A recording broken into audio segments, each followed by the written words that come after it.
Saatnya ke diskusi utama Sapa Indonesia Malam, Saudara. Presiden ke-7 RI Joko Widodo menanggapi gugatan ke Mahkamah Konstitusi yang meminta MK melarang keluarga Presiden dan Wakil Presiden ikut maju di pemilu Presiden.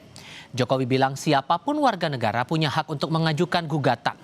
Jokowi tidak mempermasalahkan adanya gugatan ke MK yang meminta keluarga Presiden dan Wapres tidak boleh ikut Pilpres. Menurutnya, semua warga negara Indonesia berhak untuk mengajukan gugatan.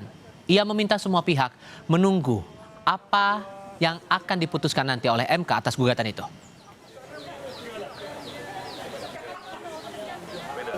Presiden dan Wakil Presiden tidak bisa ikut Pilpres, apa tanggapannya? Setiap individu, setiap warga negara itu memiliki kedudukan konstitusional yang sama. Jadi setiap orang bisa mengajukan uji materi ke MK mengenai apapun yang berkaitan dengan undang-undang.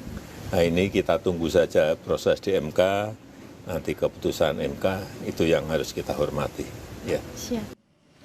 Sebelumnya, Saudara, Mahkamah Konstitusi menerima pendaftaran atau registrasi gugatan uji materi yang meminta Mahkamah melarang keluarga atau semenda Presiden dan Wakil Presiden yang sedang menjabat maju menjadi Capres-Cawapres. Gugatan diajukan oleh dua advokat yakni Raden Nuh dan Dian Amalia. Dua advokat mengajukan gugatan yang meminta Mahkamah Konstitusi melarang keluarga Presiden dan Wakil Presiden yang sedang menjabat untuk ikut mencalonkan diri di pemilu Presiden.